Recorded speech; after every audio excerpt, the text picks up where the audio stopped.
क्या आपने कभी देखा है कि जब मौत आपके सामने खड़ी हो और जिंदगी का धागा टूटने ही वाला हो, तब अचानक कोई अद्भुत शक्ति आपके जीवन को बचा ले? आज हम आपको बताएंगे एक ऐसा चमत्कार जो खाटू श्याम बाबा और महादेव की कृपा से हुआ। हिमाचल के मंडी जिले में एक साधारण परिवार और उनके बेटे आरव की कहानी, जिसमें एक बस दुर्घटना के दौरान स्वयं खाटू श्याम बाबा ने अपने भक्तों की रक्षा की। देखिए कैसे बाबा की शक्ति और महादेव की कृपा ने न केवल उनके जीवन को बचाया, बल्कि उनके परिवार के लिए खुशहाली और चमत्कारिक बदलाव भी लेकर आई। तैयार हो जाइए रोंगटे खड़े करने वाले इस अद्भुत चमत्कार को देखने के लिए। लेकिन आगे बढ़ने से पहले कमेंट से में जरूर लिखें जय श्री श्याम, हर हर महादेव। दोस्तों, हिमाचल प्रदेश के मंडी शहर में एक बहुत ही गरीब परिवार रहा करता था। उस परिवार का केवल इकलौता बेटा था, जिसका नाम था आरव। आज से करीब 4 साल पहले आरव अपने परिवार का पेट पालने के लिए मुंबई शहर आया। उसका मकसद साफ था, कमाकर परिवार की जरूरतें पूरी करना। लेकिन मुंबई में मजदूरी करना आसान नहीं था। मेहनत बहुत थी और कमाई इतनी कम कि पूरे परिवार का पेट भरना भी मुश्किल था। तभी आरव ने सोचा, क्यों ना मैं खुद का छोटा सा काम शुरू करूं, और उसने गोलगप्पे का ठेला लगाया। आरव के हाथों में स्वाद बनाने का कमाल था। धीरे धीरे उसका गोलगप्पे का ठेला लोगों के बीच लोकप्रिय हो गया। करीब 2 साल तक उसने यही ठेला चलाया। कम से कम परिवार की जरूरतें तो अच्छी तरह पूरी हो रही थीं, लेकिन वह जो चाहता था वो अभी भी दूर था। ऊपर से बहन की शादी, घर का किराया, मां की अस्पताल की जरूरतें और दवाइयां, इन सब का खर्चा लगातार बढ़ रहा था। आरव के सामने समस्याओं का पहाड़ खड़ा था और समाधान कहीं नजर नहीं आ रहा था। रात को सोते समय भी उसके मन में डर और चिंता का घेरा रहता। कभी कभी तो उसे लगता कि वह कितना भी मेहनत करे, फिर भी जीवन में स्थिरता और तरक्की का रास्ता नहीं मिलेगा। इसी बीच एक सेठ, जो पिछले सालों से रोजाना आरव के ठेले पर गोलगप्पे खाने आता था, ने देखा कि आरव का चेहरा मुरझाया हुआ है। उसकी आंखों में उदासी और हिम्मत टूटने का भाव साफ झलक रहा था। सेठ ने प्यार से हाथ थपथपाया और पूछा, बेटा, तुम्हारा चेहरा इतना मुरझाया हुआ है, कुछ दिनों से क्या हुआ? आरव ने उदासी भरे स्वर में कहा, सेठ जी, जीवन में मैं कई जिम्मेदारियां निभा रहा हूं, लेकिन इस ठेले से सिर्फ जरूरतें ही पूरी हो पा रही हैं। परिवार के कई काम हैं, लेकिन मैं अपने जीवन में आगे नहीं बढ़ पा रहा हूं। कोई रास्ता नहीं दिख रहा। लगता है मैं पूरी तरह हार चुका हूं। सेठ जी ने गंभीरता से उसकी ओर देखा और बोले, अरे बेटा, ये क्या बातें कर रहा है? तुम जानते हो, आज से करीब 5 साल पहले मेरी स्थिति भी कुछ ऐसी ही थी। मैं भी परेशान था, कुछ समझ नहीं पा रहा था। लेकिन एक दिन किसी ने मुझे खाटू श्याम बाबा के बारे में बताया। मैंने सोचा, चलो एक बार तो कोशिश करनी चाहिए। सेठ की आंखों में दृढ़ता और विश्वास चमक रहा था। मैं उनके धाम गया,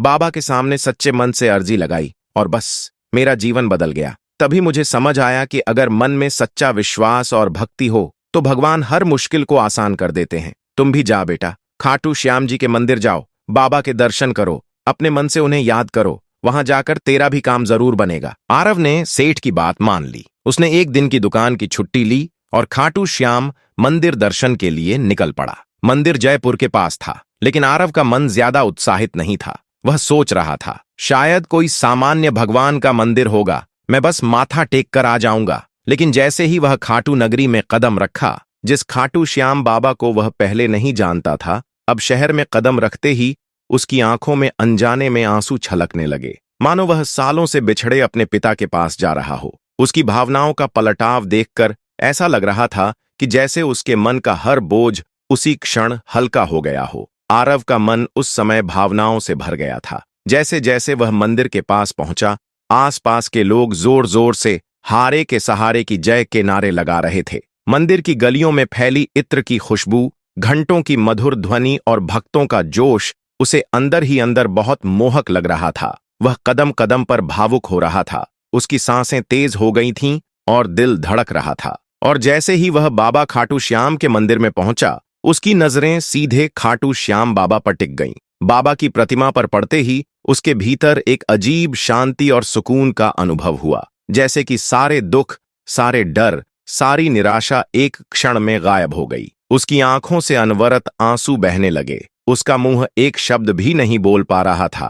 वह सारी मन्नतें भूल गया। जो वह मांगने आया था, उसे मांगने की शक्ति भी खो बैठा। बस केवल रोता रहा। ऐसा लग रहा था मानो वह सालों बाद अपने पिता से मिल रहा हो, उस क्षण उसने महसूस किया कि बाबा खाटू श्याम की आंखों में उसके लिए असीम स्नेह और करुणा थी। मंदिर में मौजूद हर व्यक्ति की भक्ति, हर मंत्र, हर आवाज उसके हृदय को छू रही थी। जैसे ही उसने आसपास देखा, उसने पाया कि लोग भी अपने अपने दुख और इच्छाओं के साथ बाबा के सामने झुके हुए हैं। लेकिन वहां का माहौल इतना पवित्र और शांत था कि हर कोई अपनी समस्याओं को भूलकर केवल बाबा की भक्ति में लीन था। आरव ने धीरे धीरे अपने सिर को झुकाया और मन ही मन कहा, बाबा, मुझे सही मार्ग दिखाइए, मेरे परिवार की रक्षा कीजिए और मेरी मेहनत में सफलता दें।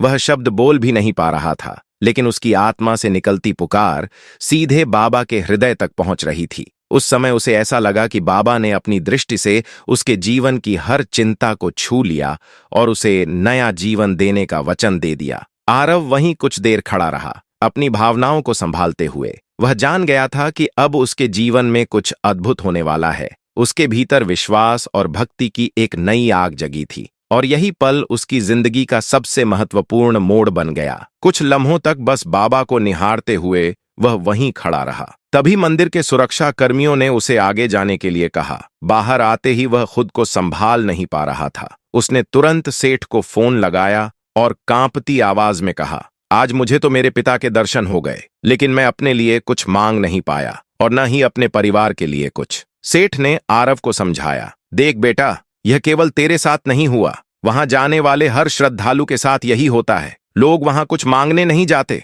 बस बाबा को निहार कर लौटते हैं और बाबा केवल निहारने मात्र से उनकी हर मुराद पूरी कर देते हैं।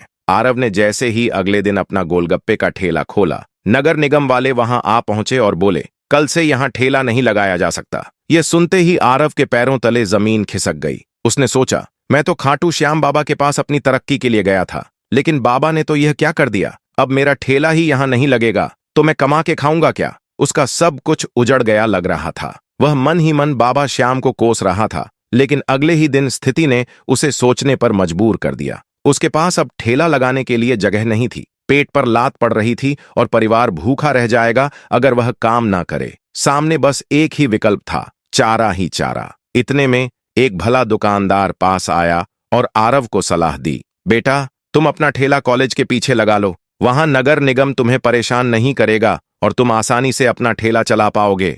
आरव ने उसकी बात मान ली और कॉलेज के पीछे अपनी नई जगह पर ठेला लगाने गया। उसने ध्यान से अपना ठेला लगाया। आज दुकान खोलने में थोड़ी देरी हो गई थी क्योंकि नई जगह ढूंढनी थी, लेकिन जैसे ही उसने ठेला लगाया उसकी किस्मत बदल गई। वहां से ही आरव का जीवन धीरे धीरे बदलने लगा। ऐसा लग रहा था मानो खाटू श्याम बाबा ने ही यह पूरी लीला रची हो। उसी दिन से आरव के गोलगप्पे के ठेले पर भीड़ आना शुरू हो गई। कॉलेज के लड़के लड़कियां, आसपास के लोग और पास के हॉस्पिटल के कर्मचारी सभी वहां आकर आरव के गोलगप्पे खाने लगे। आरव खुशी से बाबा श्याम का धन्यवाद करता रहा। अगले ही दिन उसने और ज्यादा माल लाना शुरू किया, लेकिन फिर भी वह भी जल्दी खत्म हो जाने लगा। आरव ने सोचा कि अब उसे मदद की जरूरत है। उसने अपनी दुकान पर 2 काम करने वाले रखे और बाबा श्याम की ऐसी कृपा हुई कि 1 महीने में ही उसका मुनाफा लाखों में पहुंच गया। चंद महीनों में ही उसकी दुकान बहुत अच्छी चलने लगी और वह बड़े बड़े मशीनें भी लाने लगा।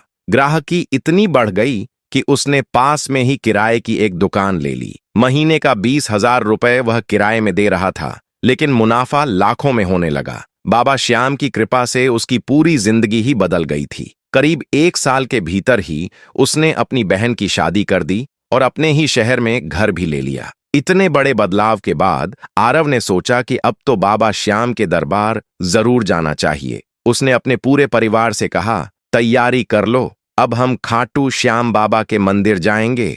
जब घर का मुहूर्त हुआ, अगले ही दिन सभी लोग खाटू श्याम बाबा के मंदिर जाने की तैयारी में जुट गए। आरव ने अपने पूरे परिवार को बस के माध्यम से मंदिर ले जाने की योजना बनाई। सुबह सुबह बस घर पर खड़ी थी, लेकिन इन दिनों लगातार बारिश हो रही थी। फिर भी आरव और उसका परिवार अपने उद्देश्य के लिए पूरी उम्मीद और आस्था के साथ निकल पड़े। लेकिन खाटू श्याम बाबा के मंदिर जाना मतलब बस जाना ही जाना था। सभी लोग बस में बैठकर मंदिर की ओर बढ़ रहे थे। घर से निकलने के मात्र 1 घंटे बाद ही पानी बहुत तेजी से बहने लगा और नदी का जल स्तर खतरनाक रूप ले चुका था। फिर भी बस में बैठे लोग हारे के सहारे की जय के नारे लगाते रहे। आरव आगे की सीट पर बैठा था और बस में बाबा खाटू श्याम के भजन बज रहे थे, जो माहौल को और भी भक्तिमय बना रहे थे। लेकिन अगले ही पल एक भयानक हादसा आरव और उसके पूरे परिवार के सामने आने वाला था। हिमाचल की पहाड़ियों से नीचे उतरते हुए अचानक धड़कने लगी। छोटे छोटे पत्थर धड़ाम से रोड पर गिरने लगे। ड्राइवर ने तुरंत ब्रेक लगाया। बस के ऊपर भी चट्टानों के छोटे छोटे टुकड़े गिरने लगे और सभी लोग डर के मारे सहम गए। इतने में अचानक एक बहुत जोर की आवाज आई, मानो कोई विशाल पत्थर ऊपर से नीचे गिर रहा हो। लेकिन अचानक वह आवाज रुक गई। ड्राइवर ने साहस जुटाया और बस को धीरे धीरे आगे बढ़ाया और सुरक्षित जगह पर रोका। जब आरव और बाकी यात्री बाहर निकले और पीछे मुड़कर देखा तो उनकी आंखों के सामने अद्भुत दृश्य था। वह विशाल चट्टान केवल एक पतले से पेड़ पर टिकी हुई थी। अगर वह पेड़ वहां नहीं होता तो आज आरव और उसका पूरा परिवार उस चट्टान के नीचे दबकर मर जाता। यह दृश्य किसी चमत्कार से कम नहीं था। जैसे ही बस धीरे धीरे आगे बढ़ी, वही विशाल चट्टान अचानक नीचे गिर पड़ी। वह पूरे रास्ते को तोड़ते हुए नदी में समा गई। चंद ही लम्हों में ऊपर से पूरी पहाड़ी सड़कों और हाईवे पर टूटकर गिर गई और सड़क मार्ग पूरी तरह से तबाह हो गया। आरव और उसके परिवार ने अपनी आंखों से मौत का यह भयानक मंजर देखा। लेकिन बाबा खाटू श्याम की कृपा ऐसी हुई कि वह भारी चट्टान उस पतले पेड़ के सहारे टिकी रही। अगर वह पेड़ वहां नहीं होता तो आज यह चट्टान सब कुछ तबाह कर देती। ऐसा प्रतीत हो रहा था कि उस पेड़ में स्वयं बाबा खाटू श्याम का वास था, जिन्होंने अपने भक्त की पुकार सुनकर उसके पूरे परिवार की रक्षा की। इसके बाद आरव अपने परिवार के साथ सकुशल खाटू श्याम बाबा के मंदिर पहुंचा। कांपते हुए हाथ जोड़कर उसने कहा, बाबा, यह आपकी ही कृपा थी, वरना आज हमारा नामो निशान मिट जाता। यही है खाटू श्याम बाबा का चमत्कार, यही उनकी महिमा। जो भक्त सच्चे मन से पुकारता है, उसका जीवन चाहे कितना भी तूफानी क्यों न हो, बाबा अपनी कृपा से उसे थाम ही लेते हैं। आरव ने अपनी जिंदगी में हुए इस बड़े चमत्कार को और गरीबी से बाहर आने की इस अद्भुत घटना को साझा किया। आज वही आरव जो कभी मजदूरी करता था, एक बड़ा कारोबारी बन चुका है। यही है बाबा खाटू श्याम की आरव और उसके परिवार पर हुई कृपा। दोस्तों, आपको यह घटना कैसी लगी? कमेंट में जरूर बताइएगा। लेकिन दोस्तों, यह वीडियो यही खत्म नहीं होती। खाटू श्याम बाबा के चमत्कार अनगिनत हैं। इसलिए तो राजस्थान के सीकर जिले के पास बसा खाटू धाम रोजाना हजारों लाखों भक्तों को नए जीवन की शुरुआत देता है। यहाँ महज माथा टेकने से ही भक्त की हर मुराद पूरी होती है और जीवन के हर कष्ट दूर हो जाते हैं। इतना ही नहीं, इतिहास में भी खाटू श्याम बाबा की महिमा कमाल की रही है। जब महाभारत के दौरान पांडवों और कौरवों के बीच युद्ध हुआ, तब स्वयं श्री कृष्ण जी ने खाटू श्याम से पूछा, हे वत्स, तुम किस ओर से युद्ध लड़ोगे? खाटू श्याम जी ने कहा, मेरा प्रण है कि मैं हमेशा कमजोर पक्ष का साथ दूंगा। जो हारेगा मैं उसी का सहारा बनूंगा। जिस पल देखूंगा कि कोई सेना कमजोर है, मैं उसी की ओर खड़ा हो जाऊंगा। श्री कृष्ण ने पूछा, यदि तुम युद्ध में उतरे तो अंत में क्या होगा? खाटू श्याम जी मुस्कुराए और बोले, प्रभु, पहले मैं कौरवों की सेना देखूंगा। वे अधिक शक्तिशाली होंगे तो मैं पांडवों के पक्ष में खड़ा हो जाऊंगा। लेकिन जैसे ही पांडव कमजोर पड़ेंगे, मैं कौरवों की ओर चला जाऊंगा। यानी कि बाबा ने अपने जीवन का संकल्प केवल धर्म और न्याय के लिए रखा था। और यही कारण है कि आज भी उनके भक्त किसी भी मुश्किल समय में उनसे सहायता पाते हैं। फिर पांडव कमजोर होंगे तो मैं वापस पांडवों के पास आ जाऊंगा। इस प्रकार मैं पक्ष बदलते बदलते अकेला ही युद्ध में रह जाऊंगा और अंततः सिर्फ मैं ही शेष बचूंगा। यह सुनकर श्री कृष्ण जी समझ गए कि यदि खाटू श्याम जी युद्ध में उतरे तो महाभारत का परिणाम किसी के हाथ में नहीं रहेगा। तभी श्री कृष्ण जी ने उनसे एक दान मांगा। अब वह दान था उनका सर। बर्बरिक मुस्कुराकर तुरंत सहमत हो गए, क्योंकि क्षत्रिय वचन और बलिदान से पीछे कभी नहीं हटता। तभी खाटू श्याम जी ने कहा, प्रभु, मेरा सर तो ले लीजिए, लेकिन मेरी इच्छा है कि मैं इस महान युद्ध को देख सकूं। तब श्री कृष्ण जी ने कहा, तथास्तु, तुम्हारा सर जो है वह युद्ध भूमि के एक ऊंचे टीले पर रखा जाएगा